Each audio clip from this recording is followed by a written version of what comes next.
in the first hour has been really interesting, and you'll be able to watch that if you go to our YouTube channel and be able to see it there. Also, we're on the Spaces on X. You can be able to see exactly what was the conversation about here. I'm joined by Professor Sarah Sali, the first Deputy Vice Chancellor of Makerere University. First Deputy. That was not, was it voting or identification? I'm also joined by Dr. Yusuf Serunkuma, a researcher and a political analyst. I'm joined by Professor Maurice Ogenga Latigo, who is a veteran politician, a professor of insects. Not it has to be clear, not for of. Not for insects. The Honorable Minister in charge of ICT and National Guidance, the Honorable Godfrey Kabyanga, is also with us here. You can join us. Send your text on 070-960-2592. Let us know what you think about this conversation. Yusuf, let me come to you, and I'll wrap it up with Professor. Professor Latigo really gave us a light bulb moment. It is identification. Yeah. It is not anything in the process of what we need to choose a leader, either the voting or the tallying or the counting. It is identification. We didn't have a problem there. Yeah. You're circling back to the point that I made at the very beginning. Where you said... it is you make the process look sophisticated. And you introduce a useless equipment. By bamboozle, as so now we're discussing biometrics, we are bamboozled. It's a biometric election. We are bamboozled.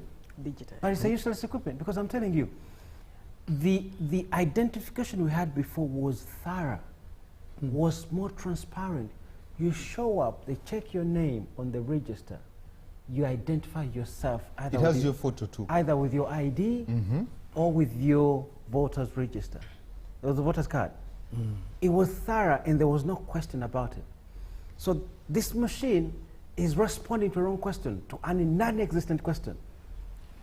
The question of the biometric equipment is non-existent. We didn't have a question of problems with identifying voters. No, it was a non-existent question. But I want to show you how biometrics become, you know, I want to show you how it's a useless equipment, right? Because it's halfway. When you introduce biometrics to a system, it means you're going to go all the way.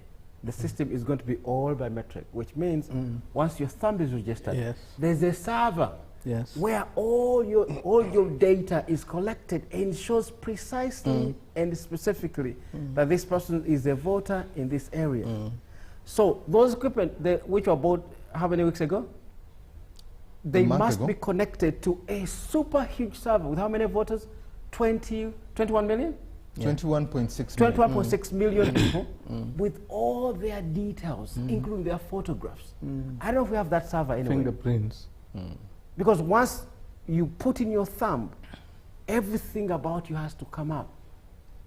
It has to be stored somewhere. Unless they're telling us that that simple gadget has a background server that is filled with that material. That once you put your thumb, all this material jumps out. Right? So we're halfway. So then, after that identification is done, you could actually vote remotely. Because we will check against your name in our system that you ticked in a particular way. So it means that system will also have the candidates, will have the ballot papers, that you can actually vote remotely. You see, we go biometric, we go all the way biometrics. But you know, it's exciting, it's copy and paste. You know, in America they do biometrics. Maybe we can try it. What should we do? You bring an equipment, respond to an existing question with, well, maybe half a question. There's maybe a quarter of a question you're responding to. But this is where you have a more comprehensive backup. That once you show up and the machine is not working, you return to the register. The crude way. And for 70% of Ugandans who really are still, you know, peasant communities, there was absolute transparency with the old school paper identification of a voter. And even then, when somebody is identified, they'll still go, the guy who is supposed to be part of the rigging process, he will be given 3 or 4 voters ballot papers. Yes. They just tear in a bunch and give. And they give you. Yes. So In this particular case, if you identify, do you then go there after voting and press your finger to tally so that we know that the person who was identified is voted, the one who voted? and the same tally goes with the number of ballots? It's not connected. So the point that the professor has emphasized is that we introduced an equipment which is meant to bamboozle us, to make us appear sophisticated.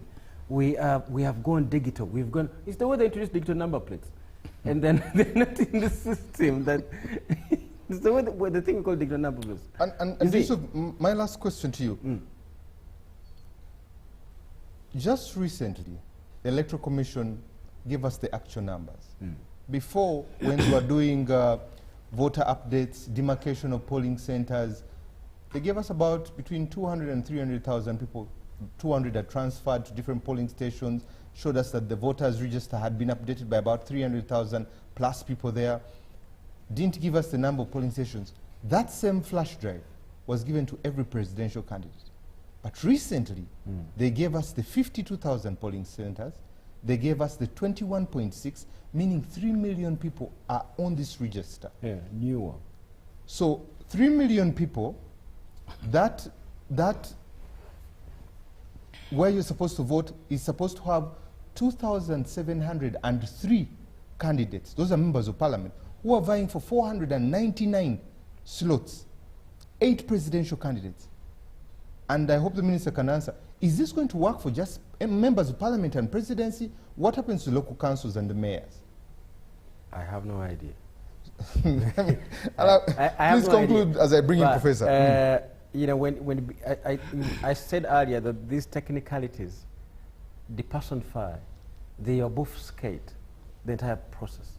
They make it look distant and extremely technical. So if you are dealing with peasants, they will see a complex technical process that baffles their sensibilities, and they'll hold back. They'll just look, well, that's what the machine gave us. But there's a point that we lost along the way, and Professor Latigo touched it, and let's develop it a bit more, about the competing centers of power over an election.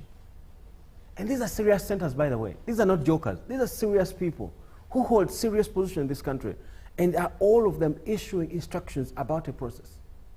Yoweri Museveni, the commander of the UPDF, the CDF, Muhoozi Kainerugaba, and the Electoral Commission. These are and the Attorney General in Parliament. These are serious centers of power. That you see, Yoweri Museveni can declare an emergency.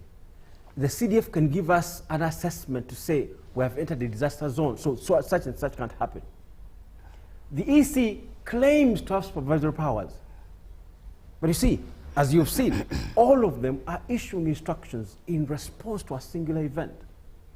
Now, you normally will have to ask about legitimacy, but in that moment, when you ask the question, who is in charge of the election, that question is also redundant because all of them are in charge of this election, and all of them are working towards a predetermined result.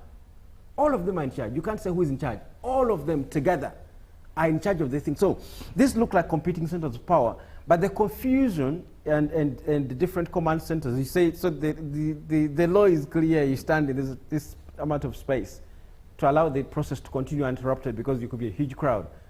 And the CDF has said, you can't do that. Maybe you should change the law. Yusuf, let's come back to that one because that's where I'll come to the minister. Professor, where I vote from, we know each other. I can identify and say that's Professor Sarah, that's Professor Latigo, he stays in their house, that's the Honorable Minister. We have almost an understanding of who stays where. Yeah. What is this biometric solving? If we know ourselves, is it helping with the voting, with the rigging, or are we just identifying each other? Yes, thank you very much. The kit, if you go on the website of the EC, at the risk of looking like I'm speaking for the EC, it will be used for verifying the voters, scanning QR codes on voter locator slips, to avoid, the purpose is given as avoiding multiple voting, avoiding impersonation, okay,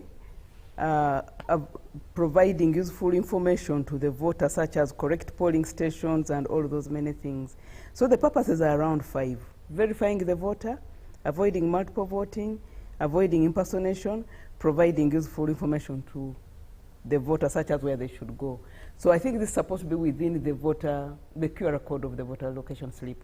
But as per what the speaker said in Parliament earlier this month, was actually to instruct that people, had, even parliamentarians, are helped to understand how it will work. So that's why I started by saying that this is a case of limited voter or civic education, or particularly voter education, because if we are going to go this way, people will have to be trained on them. But in the event that we don't have enough time for people to be given enough voter education to use it, it will then be reliant on the people at the polling station to guide people. So people will be interacting with the machine for the first time. They will be identified and allowed or not allowed within the ring. If at all that the scan thing they have does not place them at that location point. So we are all still wondering, and that's why there's a lot of speculation about it, because none of us has seen it work in a practical sense, okay? I mean, we have biometric machines where we work, but we don't debate them like this. But this, again, goes back to the issues of power, issues of the server, issues of the internet, which we have been told will not be necessary. But as per when people were given, the job advert, I think, came out early November. The first closing date was to be 21st November. It was extended to 27th November. The first shortlist was pinned by 3rd December. And I know, like the districts I follow, at least one of them, the first shortlist had 700 people. Now, the final shortlist, which came out last week, end of last week or early this week, had 333 people. The training begins tomorrow and Friday. So we need to know how the training is going to be, because we are all talking about this machine. We don't know it. Okay. We haven't seen it. So we need to all be sensitized, educated or not educated. We need to be sensitized about the machine. But going back to basics is to know that it's trying to respond to a problem, where we have also been having people going to areas and voting in areas they don't belong to, when the legitimate people of those areas are being blocked. It may not be a perfect response to that, but at least it is a step in that direction. There have been complaints about ballot stuffing. I'm interested in seeing whether there will still be ballot stuffing and excess number of votes in an area with this biometric machine. So it's still early days, and we're all looking. Interesting. I pray that we're all here.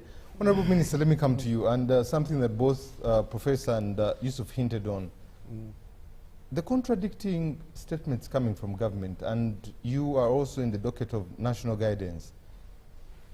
The EC comes out and says, the law says you're supposed to be 20 meters away from a polling station. Vote, and you can be 20 meters away. And they try to justify the people going home by saying, you know what? Some polling stations are on a veranda of a shop. But how did they demarcate it at a veranda of a shop? That's a question. But also the Attorney General on the floor of Parliament comes out and says 20 meters from the polling station. The Chief of Defense Forces comes out and says, go home. And he was very categorical. He said, the process is going to be transparent and clear to see. And he said the following things are there: observers, media, candidates' agents, go home. Enough scrutiny of the elections to be free and fair, above all credible, will be there. Trouble causers, as I have heard, will be swiftly dealt with all the tools at our disposal. Honorable Minister, help us understand. I did the president. Even the president made a similar statement to the CDF. Help us understand which one is the national guidance here that the people who are watching us should follow. And by the way, how do you define a polling station? Is it the ballot box? What is a polling station? Where there's a Where do you thread. start counting the 20 meters? Where the thread is. Because that's normally what they use as polling. The enclosure. That's what I suspect. Okay. That's your description. Honorable Minister, describe a polling station. The law is very clear. Actually, the description of the polling station is what Professor said, I think. They normally have an enclosure. But I can tie And all of therefore- UBC land. Yeah, if you want it to be a polling station. you know where there is a polling station, there is a demarcation. And I think that will be the polling station. So where do the 20 meters start The from? 20 From the meters box? must begin from the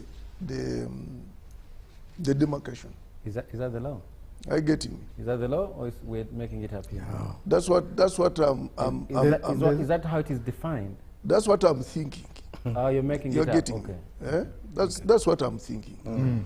That the polling station, because the polling station there is normally a face, and you only enter there if you are an agent, if you are an observer, if you are security, and when you are going to do what? To vote. And after voting, you get out of the what? That enclosure. That issue has never been a problem Exactly. in Ugandan elections. Never. Now, I think I'm trying to respond Okay, to please. what you're saying. So I think 20 meters will be after the what? That thread or whatever, or tape. And then you count 20 meters and you go stay there. But I think what the CDF is saying, after you have voted, go back home.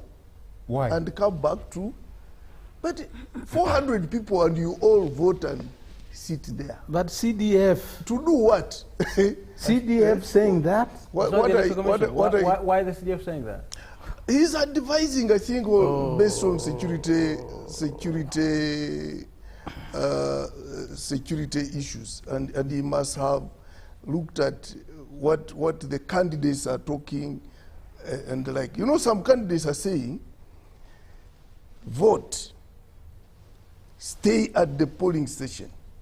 If you lose, go and assemble in the nearest trading center, and then march to Kampala. But they are so And that's what Dr. Yusuf was saying last time. That's also protected. That's what Dr. Yusuf was saying, that they will even come and overrun UBC and Radio Uganda. Article 29 of the Constitution of the Republic of Uganda, Section 1D, protects that. That's legal. They will not be breaking the law. And that's what I'm telling you. You say, vote, stay at the polling station. After if you lose, assemble in the nearest trading center and march to Kampala. It was in the law. And let me tell you, It's Yusuf, legally and I protected. told you last Wednesday, That's not in the law. don't risk to march to Kampala. But Honorable Minister, Because that's what I want to tell you, Yusuf. If you say you are going to stay But on the Minister, polling you station, can't change the law. no, let can't me change the finish. law. Let me finish, Yusuf. We don't want to argue here. That you talk, I talk. You don't. No, we should behave like mature people. Because you were talking here, I was quiet. But I want to tell you, Yusuf, if that's what you are telling people, that you assemble, vote, stay at the polling station. If you lose, go and assemble at the nearest trading center and march to Kampala. Don't risk. If you lose, go to court. You're threatening voters. No, I'm threatening you who is telling voters to risk. Okay, But you're take contravening the law, risks. Yusuf, Minister. Yusuf, Yes. Can I take have risks. just respond? Yes, I because want to give you to respond. if Let him finish. you lose, go to where? To court. Yes. Those are things now. When all those things are talked during campaigns, then security makes an assessment and says, look, I think there are people trying to joke around with the national what? Security. And therefore the CDF advises, guys, you can vote and go back. Come back and count. Because you don't even know those people who are voting and staying there, what are they doing there? Are they intimidating voters who are coming after them? And It's just giving you Honorable advice. Minister, Change the law. and I hear the guidelines, but also, and I know you're coming from a place of talking about intelligence that he has gathered to be able to inform whatever he said. But also there's wrong intelligence. He has put people in jail for wrong intelligence. But how do we sure say are you this? that it is wrong? How Sure are we it's credible? How sure is that it's wrong So you are all in intelligence? the middle. No. But If they jail you for wrong intelligence, the courts will prove. And this is when the court is working. Yes. Timothy, you see, this is the point that I keep repeating. Why should government amplify security threats in an election? Campaigns, your opponent will say anything about you. And it is you to counter it in such a way that the voters will then decide that this is nonsense. But when the emphasis is security, when there's no precedence in any election where polling stations were invaded and counting disrupted or anything, why? And that is the unfortunate thing that is happening in our country. Because the focus is to create a situation of security blame so that anything then happens. Let me tell you that nobody has ever succeeded by applying security wrongly. You will always fail because you have no moral ground. In the long term, you have no physical ground to stand on. And unfortunately, the NRM government now is tending towards using security to answer challenges that it faces, legitimate challenges. When they said you have not done the roads, you have not done the roads. When we say there's poverty, Deal with those things. And in the end, when people even say this person is talking honestly, they will accept that your mistakes can be forgiven. But where we are so dangerously moving is every time talking about security, we will deal with you. It is wrong. Okay. Timothy. As you conclude, Honorable Minister. Timothy. Yes. During elections, you can talk anything about your opponent, but not inciting people to riot if you lose. That is bordering to violence. And we are here in the Great Lakes region with so many threats. So we don't know what will happen if you say, stay at the polling station. And if we lose, assemble at the nearest trading center. No, that one is not an issue of talking Minister, anything. Why the CDF and not the IGP? Who's in charge of superintending the elections? The CDF is also in charge of security. You know Honorable that. Minister, he's also a security officer. The army is in charge of invited the army. by the courtesy of the police. All those are sister security organs. Why are you bothered about Honorable Minister, the CDF settlements? if you're able to say that if I'm aggrieved as the person who has lost an election, I go to court. Yes. Why don't you follow the law that tells you the police superintends the elections and it only gives invite to the military? There is no disaster, there is no emergency according to the law. The CDF is also in charge of a security organ, and he has his own intelligence. You know, CMI is there. Criminal investigation department is also in the police, and they share intelligence. I don't see anything wrong that the CDF did to advise Ugandans that look, we have so many other threats. It was not an advice. Other threats. It was not and an advice. therefore, please go back home, come back to count the Mr. votes. Minister, don't misrepresent. That was not an advice. Can I? You know, Mr. Kabyanga is a good man, right? He's a good man. He speaks with a smile. I don't know if it's a smile or a smirk, but he's a good man. You know, he's nice to talk to, and I think he's very smart.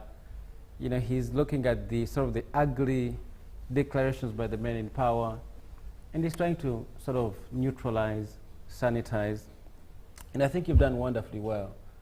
You know, you've done wonderfully well, and to your credit, you've tried to make it look like, you know, they are suggestions. They are not declarations, and it's okay to do that.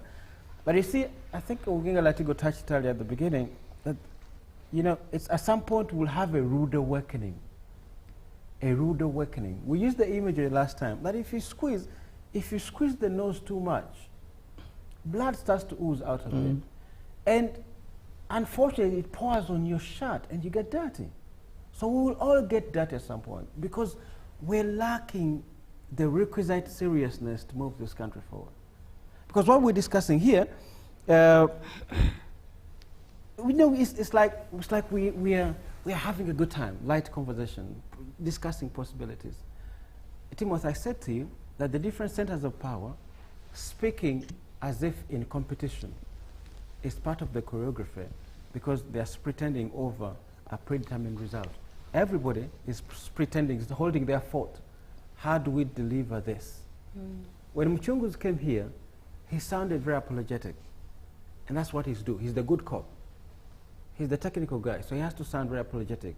It's unfortunate. The UPDF is stopping our presidential candidates when they've done nothing.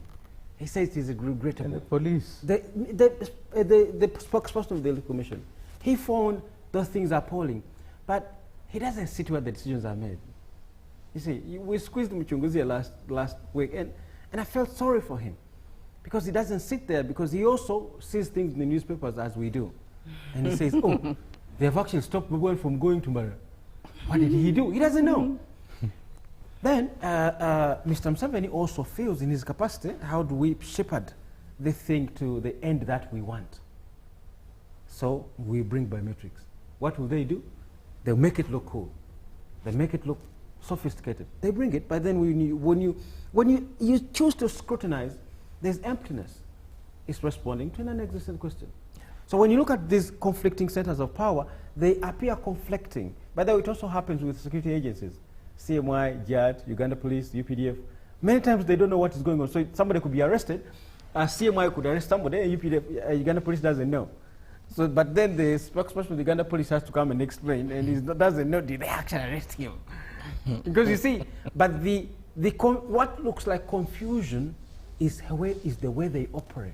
Yeah. Because you see, the confusion enables police to check CMI, CMI to check JAD. And to create doubt. And to create doubt. So the confusion is part of the choreography. So what is looking to us as confusion? President says this, but Electoral Commission has this guideline. CDF is saying this, but the law says this. It's part of the choreography because they're shepherding something together. They have I told you that the assessment they are doing, right? The assessment is not of the assessment is what has befallen all the regimes which stayed for over 30 years. That's the assessment they are doing. That, you know, what will happen if this will get How many years do you want yours to say? I'm just saying, it's the only assessment they're making, and so they securitize it. You know, Professor Sali here understands the concept of securitizing. Yeah. When you securitize a thing, you securitize not because there's a security threat, but it's the language, it's a linguistic game. Yeah. It's the language you use to deliver your desired objective, especially if you have power. You say it's a security thing. And later to justify. What happened under COVID-19 is they medicalized it. They medicalized campaigns. So there was no COVID? No, let's go slow. Also, I'm not saying there's no security threat. Of course there's a threat. But you securitize it, you exaggerate small things. So you would stop a procession of an opposition candidate under the language of COVID-19. But then you let the candidate of the government carry on because the assessment doesn't apply. You see, but this is the point I want to make you, Mr. Minister. You see, the framers of the law, the framers of the laws who designed the Constitution, the electoral roadmap, were not naive to the possibility of there being a security threat. That's why they said, under an emergency or disaster, police comes in. They were not aware of the possibility of people losing and becoming violent. That's why police is in charge. They were not naive about the possibility of, you know, having the agents and when they said 20 meters from the polling station. They're not naive to all these things. But you see, it's simple. That's why I say I don't know why people in government do things haphazardly. You can change the law. Okay. Yusuf, within your power, You can change the law. You can say this 20 thing of saying, you can say maybe 100 meters, or you can say 1 kilometer. Or don't be there. Or don't be there. You can put it in the law. Otherwise, you don't confuse us. The law says this, and then you come up with pronouncement, and then we come here, we argue over these things, when there is a law that was done by the Constitution 1995, and you have been amending it as you want. What is difficult? You amend it. We will not come here and argue with you. Because you say go back. Let me give a very interesting example. 2019 or so, I went for the Nigerian election. And I was in Kwara State and the hometown of the then Speaker of the Nigerian Parliament. In the previous elections, what that guy did, and he was eventually declared winner, was where the counting stations were. He just organized people who came and grabbed the ballot boxes and ran away with it, and then they replaced those ballot boxes with the numbers that made him win. Now, then, in that election, when I was an observer, the police just said, no vehicle within 100 meters of the polling center. I mean, the counting center. And what they did is to move around, and they deflated and took away the paints of all the vehicles that they did not quarrel with anybody. But if you come and find all your vehicles, the tires are flat, you can't drive. And that was it. And the counting went on very smoothly. That kind of intelligence, intellectually, if you say intelligence, it becomes a security thing. But using the head, that kind of using the head so that you don't create unnecessary anxiety. When will Ugandans learn? When will our institutions learn? So that we end this perpetual tension over things that should not create tension. Timothy, there's one small point I want to conclude with in response to what the minister is constantly returning to, that there are people threatening violence, that if you lose, you stand in the middle of the nearest trading center and you start protesting. You know, I'm not part of this election, right? I'm a keen observer, I'm not part of it. And one of my problems with people in the opposition is they're not saying that. I wish they were actually saying that. My problem with people in the opposition is they're not articulating what the Constitution enables them to articulate. They're not saying, if we lose, if this election is stolen, as is very likely, we will mobilize, demonstrate, and protest peacefully, unarmed, on the streets of the major capitals, because that is the law. That's my problem. They're not even saying it. Will you join them if they do? No, I'm saying they're not articulating it. Because I'm not part of the election. I'm just observing. But then this man, you're Ugandan, you should be part of the election. This man is accusing them of a thing. They're not even articulating. And that's my problem with them. Last Wednesday, what did the Dr. Yusuf say? That they will even come and overrun reading Uganda. I believe we are in a circus show, right? I believe in a circus show. You have said that. My participation is the enjoyment of the circus. But as I watch, I said, why does Bob Wine articulate what is in the law? He's tongue-tied to articulate what is permissible in the law. Now, the problem is these people are so prepared for him to articulate it. They are articulating it on his behalf. Okay, Yusuf, allow me go to Professor Latigo, then Professor Sir. You once mentioned here, and you said it in Nacholi, and you said if the issues of the lung and the heart are not dealt with, the priest from Masaka, whether it was an arrest or an abduction, did it need a letter from the diocese for the army to respond and say, we have it? What are these issues that are really undercurrents? As Yusuf, using Yusuf's words, the circus is there, but they're real heart and lung issues. What are they, Professor? Actually, there are two things. One, that in this campaign, if there was a campaign about issues, the ruling party would have nothing to tell people. Because there are failures all over. whether education, whether universities. There's corruption all over. And infrastructure, I don't know whether it was a fake thing. They said the president in a recent rally said that we should blame the opposition for your bad roads. Can you imagine? So if it was an issue where you are the president, tell us what you did the last 5 years, and then tell us why we should continue to vote for you so that you continue in the presidency.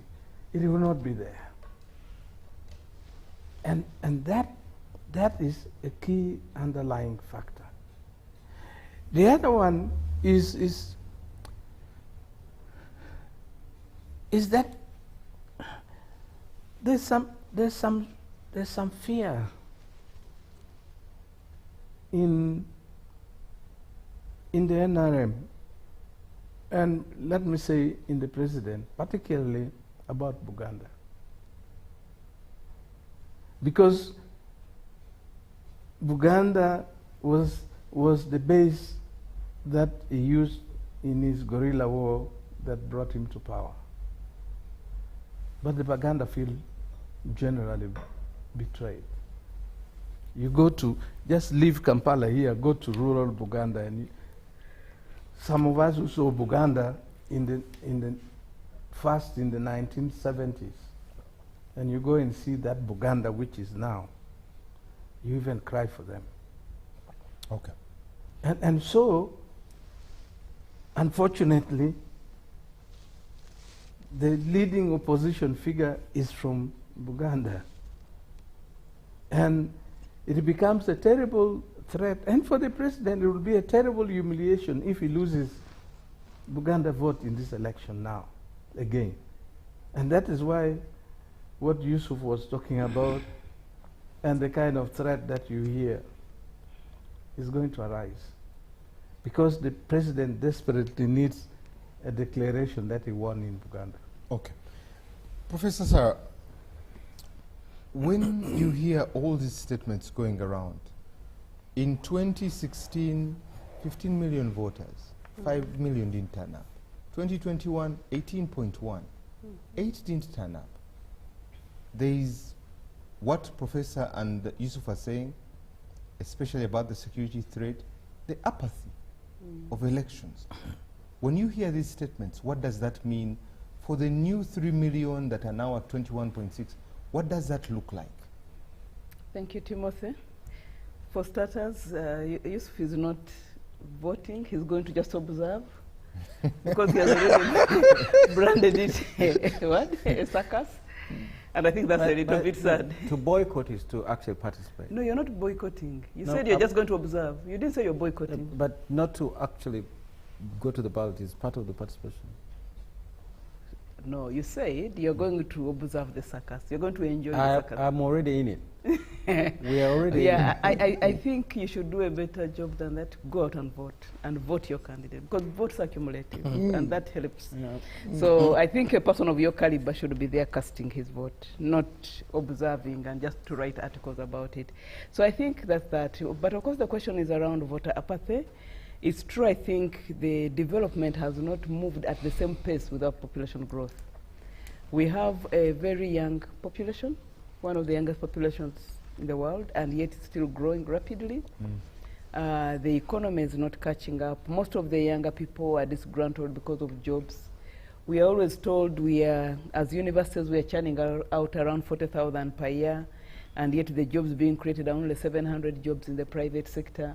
So with each year we compound this problem. And of course it also comes from the fact that there have been improvements in health, immunization and all that kind. So people are surviving infant mortality, they're surviving under 5 mortality and all those kinds. So people are going to live longer. And they are living longer, they are aspiring better, but the economy is not catching up. So that is bound to create frustration. And it does happen for many countries at a particular time of their demographic transition.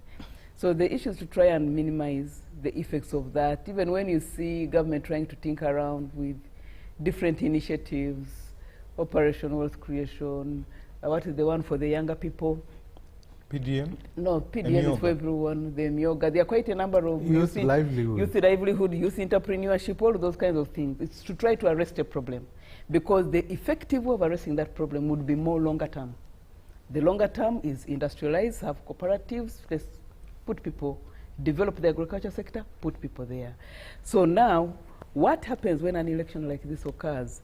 Those who aspire to come in will actually say, we are going to do a better job than those who have been there. Those who have been there are trying to account for what they have done and why they didn't do more than what they have done. And of course, the people who are going to vote are going to say, okay, do I go with the new broom or do I go with the old broom? Okay? And of course, you have those who are very elite who will just stay in their houses.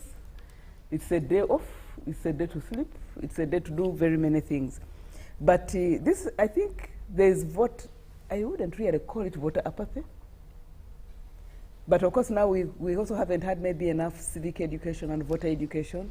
So probably there could be a tendency of people thinking their vote won't count, which could be maybe another illustration of voter apathy, that their vote won't count. But I think these people need to be encouraged that actually their vote can count.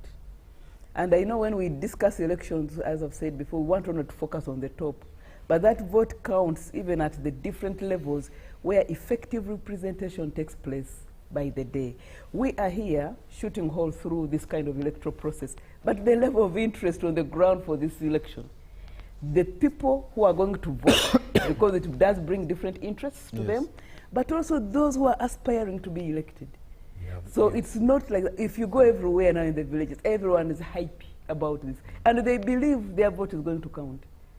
For us, we are here saying, it's already done deal. It could be a circus, maybe it's already a concluded matter, but maybe the different levels matter. I think so. What we need to do. You don't believe it's predetermined, Sarah? Pardon? You don't believe it's predetermined? I don't think so. But I'm talking that the major interest is not just the presidential, and I think the issue we make and the mistake we make is to just focus at that level. The level of interest in this election, if you go beyond Kampala, is who is going to be my MP, who is going to be my councillor, who is going to be that, and at that level, the interest, the mobs that are moving in the villages, they're not moving because of presidential. They are largely moving because of the different MPs, and because that's where they are told that the impact, their weddings, the funerals, and everything, they have become another thing that actually takes the government closer to the people. We can debate the merits and demerits of that, but there's a lot of interest. Try to go beyond Kampala and see how people are participating in this thing. I think let us debate with a way of improving.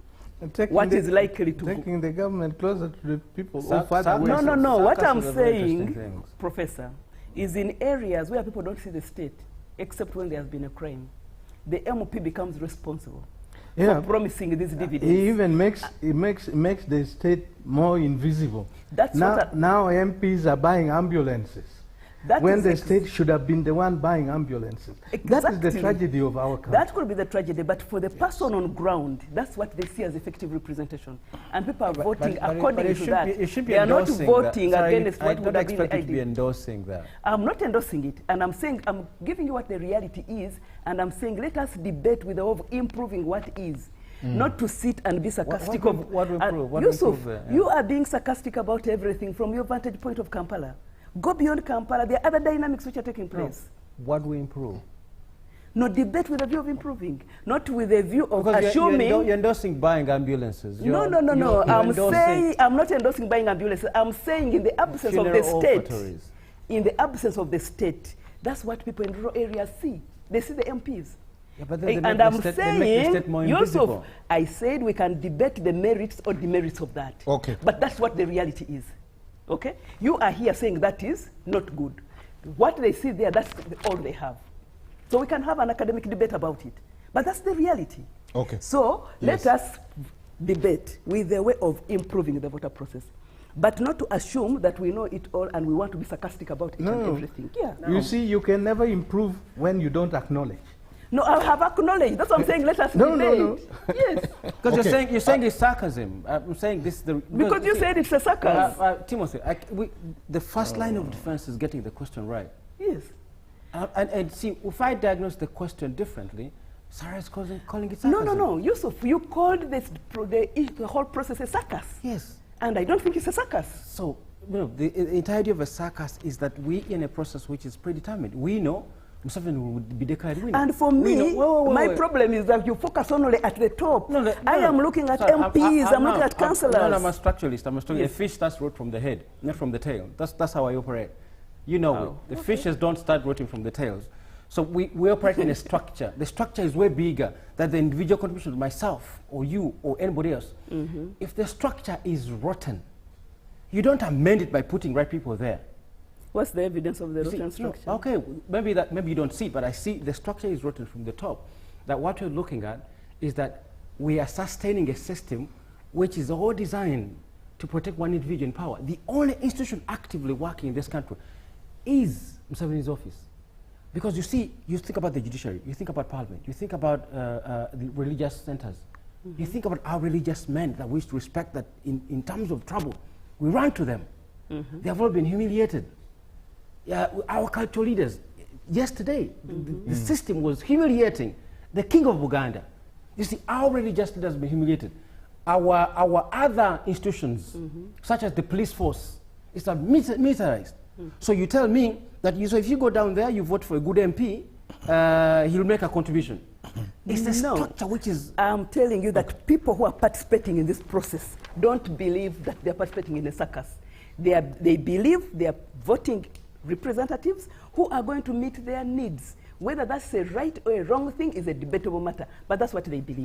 You go to rural areas and look at all the people who are moving with their MPs. They are moving for different reasons. Look, yes. You have never been in a campaign as a candidate, sure? But let me tell you what happens in our place. Yes.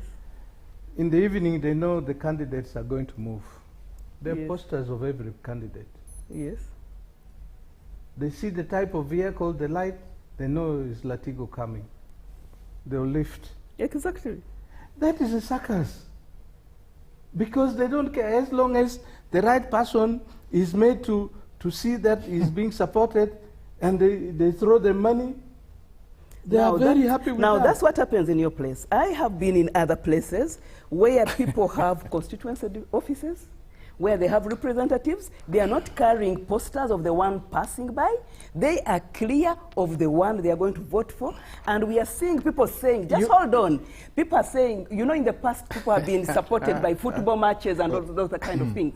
This time, actually, in some areas, people are saying, for once, we don't want football matches. We want hotels. Because mine now, I was talking about Agago District and Agago North. Tell us the area where you are describing. And we let the country The areas I've been to? No, Rwanda. the one I'm describing, Rwanda. Okay, let me read these three messages. That's where I've been. Let me read these three messages that we can have parting shots. And they are not carrying posters of whoever is passing. The campaign is still running in the background. Yes. So we are hearing, so the campaign is running in the background. What's wrong with me waiting to protect my vote? Okay?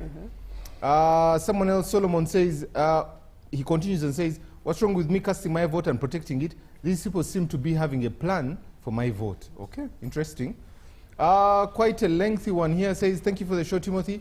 If it's true that hell is there, and the hottest place is hell, reserved for those who remain neutral in times of moral crisis, it's concerning to witness injustice unfolding in our electoral processes while the Electoral Commission, a body mandated to ensure fairness, remains silent. We hope accountability, transparency, and action, and not sugarcoating, will change, especially today. Thank you for the show. Please, my regards to the minister in the studio. Okay. I'm going to give each of you 2 minutes of parting shots. I'll start with Professor here. I'll go to Yusuf, Professor Latigo, and lastly, the Honorable Minister. Thank you very much, Timothy and UBC. Thanks for having us to discuss this topical matter. And I would like to encourage Ugandans to have more faith. And let us actually try to improve, because if we don't try to improve what's there, it will remain the way it is. So I think let us be bold, let's talk about it, let us try to improve, and let us also have faith that things can improve. Because we have seen with every successive election, people trying to address what was claimed to have gone wrong before. So let's have faith, and wish everyone a happy Merry Christmas. And if I'm not here before the election, happy voting. Thank you. Thank you. Dr. Yusuf. You know, Thomas, I think we're hiding our heads in the sand. Or playing ostrich. Yeah. And I think what we've lost in this country, Professor Latigo called it honesty. I think we've lost seriousness. There should be a quest for seriousness, to be honest and serious, and stare at our future and say, what are we shepherding? What are we looking at? Exactly. I worry every single time, maybe more than anybody else on this show. I worry because as a scholar who is very interested in the African continent, I work on Somalia for my graduate work. I study Somalia. And I understand regional dynamics that lead to this sort of catastrophes. Right now, we are going through a genocide in Sudan. Not South Sudan, in Sudan. There was a man who used to win elections. He had smart men like Kabianga who would talk about securitizing things and assessments. That man, the last time he stood, he won by 86%. And 3 years later, he was being chased like a chicken thief. And the country now has fallen apart. And I can guarantee you, Sudan was way richer, more organized than we are. Exactly. But I see all the ingredients of and they're one people. And I see all the ingredients of the making of Sudan right now here. If you study Sudan, you see the ingredients of making a genocide, of making conflict and internecine fighting here. RSF, SFC, then the UPDF, then the Sudan's defense forces. You see all those ingredients. You see layers of the Kabyangs who stay in places such as, not you exactly, and I'm very sympathetic, who stay in Kololo, in Bienga, looking upon us, at the wretched who live in the dangers of Kampala, as the possibly potentials for violence. That's the only way they think about us. That country is in turmoil. It was way more organized than we are. And we are staring at that future. We are staring at that reality in the face. And we're hiding our heads in the sun. We're organizing the elections. We're saying they're problematic. And we seem to be happy merry-go-round. Okay. And I think that's dangerous. There's a quest for serious in this country. We need to be serious about the thing.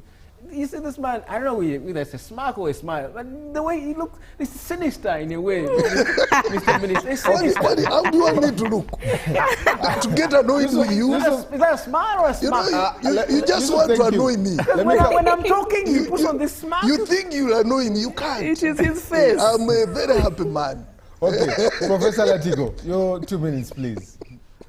Well, I thank my colleagues for their participation in this show, and you, Timothy, for the invitation. And the truth of the matter is that all these things about elections, they are peripheral issues. The fundamental thing is what I've repeatedly said, and I say it when I have a chance. It is time for President Museveni to think very deeply and say, I have done my part. The country is bigger than me. Let me let it go. Let's have a national dialogue where the president says, I want you people, you said I've failed. Let me accept I've failed. Now sit down and work out how do you lift the country from my failure and move forward. The day I will hear that, that is the day you'll see Latigo very active in national politics. What we are witnessing is an exercise in futility. In 2014, what Yusuf described, I actually wrote an article, Succession and Instability in Africa, in your newspaper. The Observer. Yes. The title was Political Succession, Why Can't We Learn from Trees? And I'm not only an insect scientist, I'm also an ecologist. I used my knowledge of ecology and showed the different types of democracies in comparison to the different types of trees. You can do whatever you want. You cannot change the law of nature. When you do wrong things, you will ultimately pay a price for that. Thank you. Lastly, the Honorable Minister. Yeah, thank you very much, Timothy. First of all, I'd like to tell my brother, Dr. Yusuf, I can manage to put on a smile because I know where President Museveni and the NRM has brought us from and where we are. And there are so many things to celebrate about in this country. You cannot say there is nothing that has been achieved. There are so many things that have been achieved that we can... And nobody has said there's nothing. We can celebrate about, yes. And that's why some of us still have a what? A smile. But I would like to assure everybody and all Ugandans that as much as possible as government, we shall try and we shall ensure that this election is credible. Despite all these challenges we are facing, and I've condemned most of the brutalities. I've condemned them. Bobi Wine was in Kasese last week, and I was there, and I think he had the most successful rallies. No one was even pushed completely, and he came back, and he has gone, and I know we are going back on the ground, and President Museveni will win Kasese. So those are issues that we need to look at, and I've come here and condemned all those brutalities. I don't enjoy them at all, because we must organize a credible election, and that's what we are trying to do. But also these issues of comparing Uganda with Sudan, with Libya. Every country has its own history, has its own characteristics, and every leader has his own way of doing things. But let me tell you, President Museveni has been one of the best that we have had in this country. Okay. And I strongly believe he will leave this seat when he's still the best. And nobody should think President Museveni will never go. He will go at one time. Yeah. Thank you. And I wish everybody a happy Christmas. Thank you very and much. please, I know we shall come back here before elections, because Timothy even wants us to come back here on Christmas. But we shall be back here. I'm not wishing people Merry Christmas, because I'm still hoping you will call me before Christmas. Gentlemen and lady, thank you very much for coming through. I also want to thank the technical team for making today possible and ensuring we're on. The first segment of the show will be online on our YouTube channel, but also on our X Space. It will also be having a repeat tomorrow morning, where you'll be able to watch the whole show. But we'll end with this quote: examine what is said, not who is saying it. Good morning.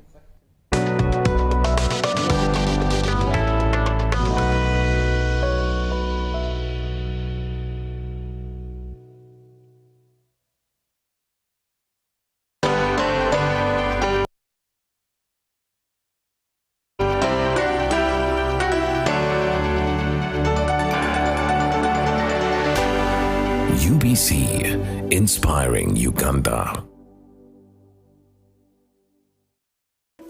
In a nation hungry for truth, a world where every story matters, there exists a beacon of trust and reliability.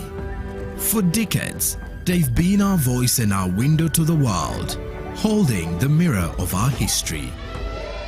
With 4 TV stations and 11 radio channels spanning 27 languages, they stand as guardians of information, defenders of truth.